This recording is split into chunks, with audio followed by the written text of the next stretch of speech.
नमस्कार. आपण पाहताय आणि ऐकताय आपल्या यूट्यूब चॅनल. मी गणेश तुकाराम शिंदे आपणा सर्वांचं आपल्या अण्णा या यूट्यूब चॅनलवर स्वागत करत आहे.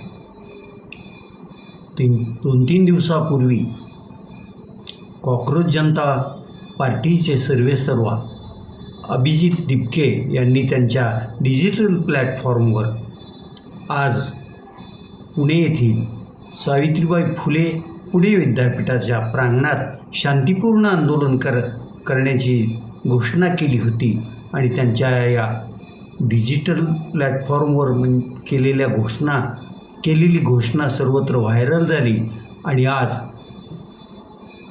हजारोंच्या संख्येने कॉक्रोच जनता पार्टीचे समर्थक, विद्यार्थी, बेरोजगार तरुण विद्यापीठाच्या प्रांगणात जमा झालेले आहे. 4 वाजता या आंदोलनाला शांततापूर्ण आंदोलनाला सुरुवात होणार होती. त्याप्रमाणे आंदोलनासाठी आलेले लोक तिथे उपस्थित राहायला सुरुवात झाली होती.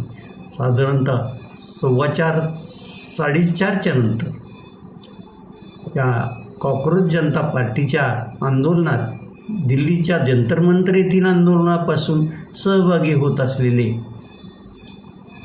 लेह लडाखमधले सामाजिक कार्यकर्ते सोनम वांगचुक हे पण पुण्यात या आंदोलनात सहभागी झालेले आहे. आंदोलन शांततापूर्ण होणार असून ते जंतर मंतरवर जसं शांततापूर्ण झालंय तसंच पुण्यात पण होईल असंच कॉक्रोच जनता पार्टीचं म्हणणं आहे. कॉक्रोच जनता पार्टीचे सर्वेसर्वा अभिजित दिपके हे अमेरिकेत बोस्टन या शहरात विद्यार्थी म्हणून अभ्यास करत होते आणि तिथूनच ज्यावेळेस सर्वोच्च न्यायालयाच्या न्यायमूर्तींनी तरुणांना कॉक्रोच म्हणून त्यांची संभावना केली, त्याच्या काही दिवसातच त्यांच्या डोक्यातून ही कॉक्रोच जनता पार्टी जन्मास आली आहे. त्यांनी मग त्यांच्या ट्विटर हँडलवर आणि इतर समाज माध्यमांच्या ह्याच्यावरून या पार्टीची भूमिका काय असेल, पार्टीचा पुढचा अजेंडा काय असेल आदी माहिती दिली आणि बघता कोटीच्या वर फॉलोअर्स अभिजित दिपके यांच्या कॉक्रोच जनता पार्टीला मिळाले.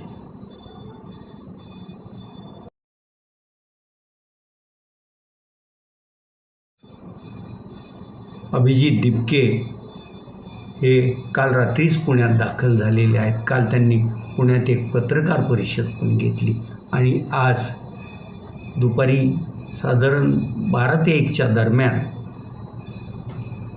आपल्या धाराशिव जिल्ह्यातील जुनोनी येथील मूळ रहिवासी असलेल्या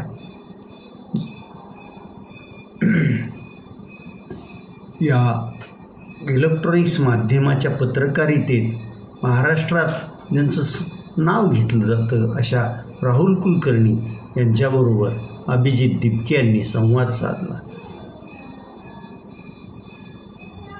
राहुल कुलकर्णी यांच्याशी बोलताना अभिजित दिपके यांनी मी अमेरिकेत असताना ज्यावेळेस हा डिजिटल प्लॅटफॉर्म व्हायरल व्हायला सुरुवात झाली त्यावेळेसपासून माझे आईवडील आणि कुटुंबियातील मोठा भाऊ-भाऊजे यांना धमक्याचे फोन येत होते, त्यांच्यावर दबाव आणला जात होता असं सांगितलं. राहुल कुलकर्णी यांनी कोणाचा दबाव येत होता, कोण धमक्या देत होतं याची विचारणा केली असता अभिजित दिपके यांनी भाजपचं नाव घेतलं आहे आणि त्यामुळं खरंच भाजपच अभिजित दिपकेंना धमकावत होतं की काय हे आता लवकरच बाहेर आणावं लागेल आणि ते यावं पण लागेल. अभिजित दिपके यांनी राहुल कुलकर्णी यांच्याशी बोलताना मी आता आजचं इथलं आंदोलन झालं की मग नंतर बंगळुरू, लखनौ, कानपूर आदी शहरात जाऊन युवकांना 20 तारखेपासून आपणाला जे बेमुदत आंदोलन करायचं आहे. त्यासाठी या म्हणून आमंत्रण द्यायला जाणार आहे, त्यांच्याशी संवाद साधणार आहे.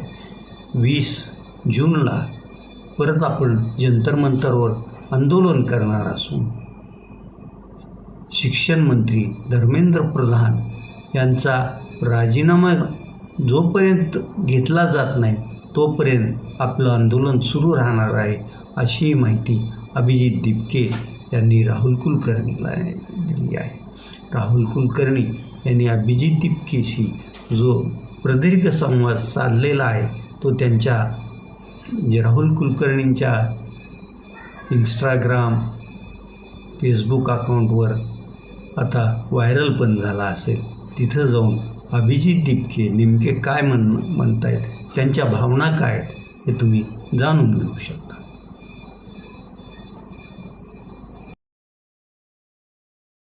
आज जिल्ह्यातील बऱ्याच ग्रामपंचायतीच्या प्रभाग आरक्षणाची सोडत पार पडली. या आरक्षण सोडतीत आज येरमाळा तालुका कळंब, जिल्हा धाराशिव येथील ग्रामपंचायतची पण आरक्षण सोडत झालेली आहे.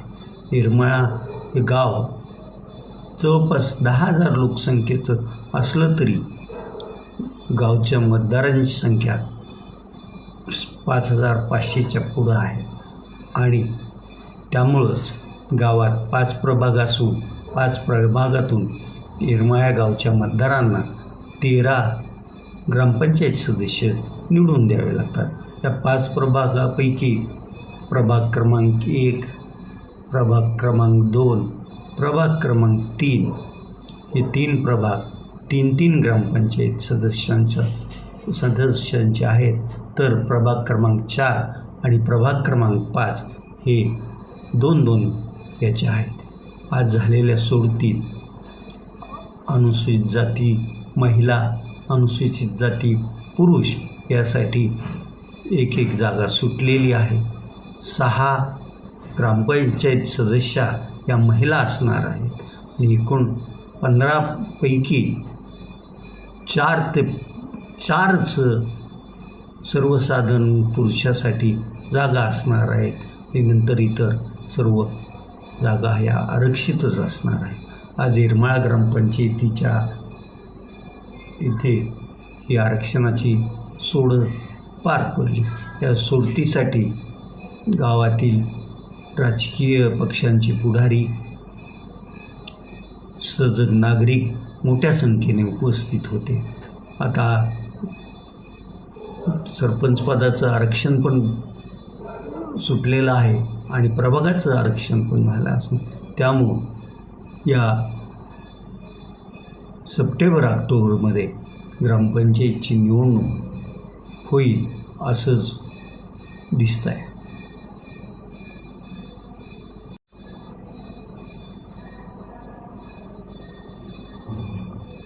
8 तारखेच्या रात्री जो मान्सूनपूर्व पाऊस धाराशिव जिल्ह्यात बरसला त्यातही पार येरमाळा ते शिराढोणच्या पट्ट्यात तो जोरदार असा पाऊस पडला होता. 4 तासाहून जास्त काळ झालेला हा पाऊस कुठं 100 मिलीमीटरच्या खाली तर कुठं 100 मिलीमीटरच्या पुढंही बरसलेला आहे. आणि याचमुळं मग या परिसरातील शेतकऱ्यांची आता पेरणीची लगबग सुरू झाली आहे. बऱ्याच जणांनी पेरणीला पण सुरुवात केली आहे. इकडं पेरणी सुरू झाली आहे तर तिकडं शेतकरी सेवा केंद्रात DAP आणि इतर खताची टंचाई जाणवते. शेतकऱ्यांना खतं मिळणं दुरापस्त झाले आणि त्या खताबरोबरच सोयाबीन आणि इतर बियाण्याची पण तशीच परिस्थिती आहे. हवामान खात्याच्या अंदाजानुसार येत्या 3 ते 4 दिवसात मान्सून संपूर्ण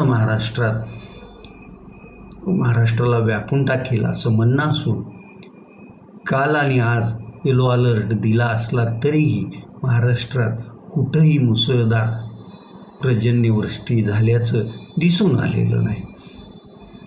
आता पुढचे 2 दिवस पण येलो अलर्ट आहे. त्या 2 दिवसात काय होतंय ते पाहावं लागेल. तसं पाहिलं तर गेले 2-3 दिवस दिवसभर उष्णता जे उष्णतेची धाकता अति असते. कधीमध्ये आभाळ दिसतं परंतु पावसाचा पत्ता नसतो. आता ज्यावेळेस मान्सून सर्व भागात व्यापेल त्यावेळेस पाऊस पडावा असं शेतकरी वर्गाचं म्हणणं असून हवामान अभ्यासकांच्या म्हणण्यानुसार हा मान्सूनमध्ये जून महिन्यात 2 टप्प्यात जोरदार पाऊस पडणार असल्याचं भाकीत ते करतात आणि तसा तो पाऊस पडावा अशीच सर्वांची इच्छा आहे. आता आपण इथं थांबूया. तुम्ही आपल्या यूट्यूब चॅनल सबस्क्राईब करा, लाईक करा आणि कमेंट्स पण नोंदवा. धन्यवाद.